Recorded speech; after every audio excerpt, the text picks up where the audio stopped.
Okay, so this is my review for Captain America Brave New World.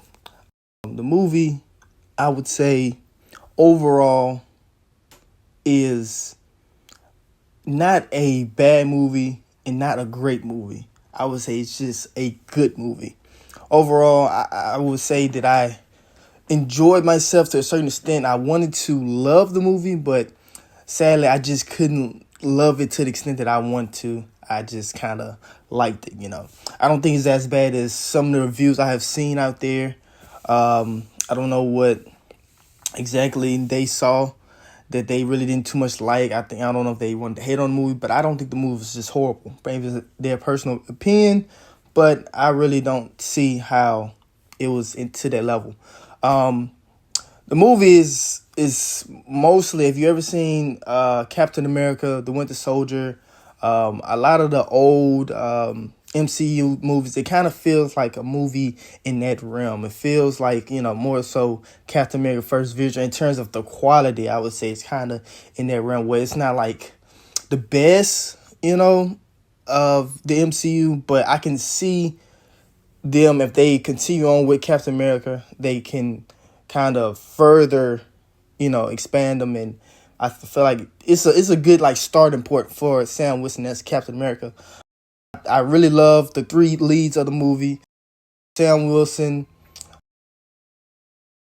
Thaddeus Ross, Harrison Ford, and the other black man that y'all, I don't know if y'all seen what's the movie, the show again? I can't remember. Oh, Falcon and the Winter Soldier. If y'all seen that show, then y'all would know who the third main lead is. If y'all haven't seen them, y'all see in the movie they explain them. If y'all haven't watched Falcon and the Winter Soldier. But those three leads are like the strongest part of the movie. I would say that's the strongest part of the movie is the acting itself. Harrison Ford gives it his all.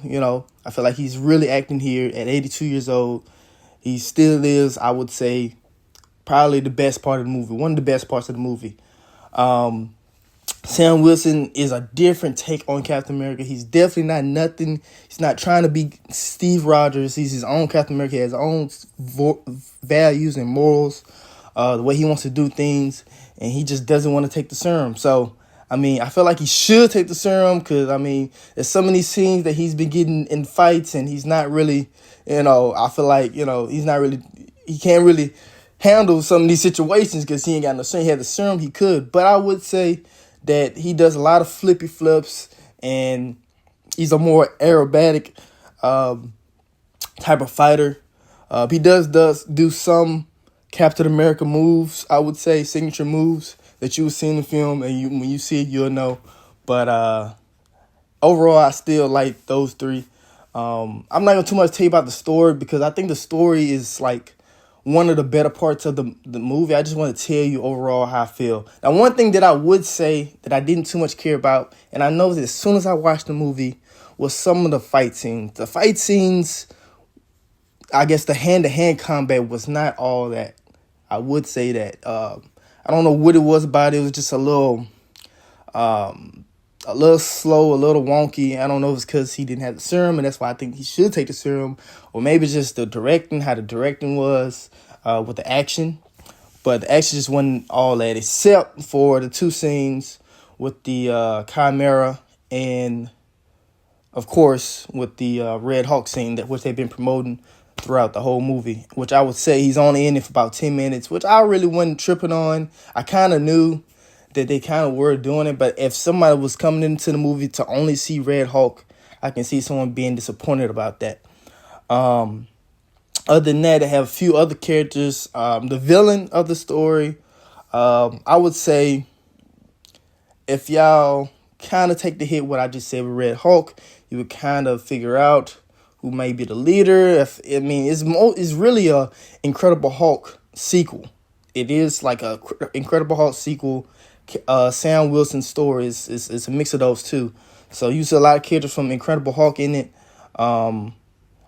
And I think, I would say to wrap those things up and wrap up a lot of things that we haven't seen or haven't been able to finish in the MCU, I think this was pretty cool that they kind of finished a lot of stuff that we haven't really got an answer to.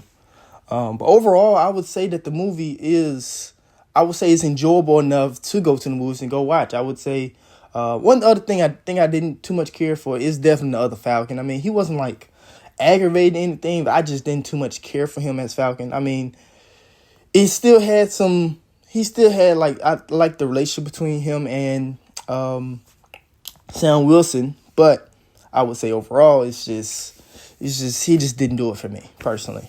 But overall, like I said, I would give it a 7 out of 10.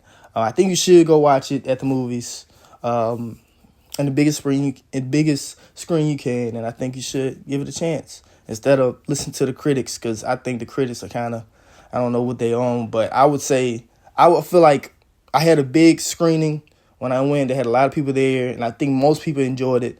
And I would say also the post credit scene is not really all that. I don't think you should go see that.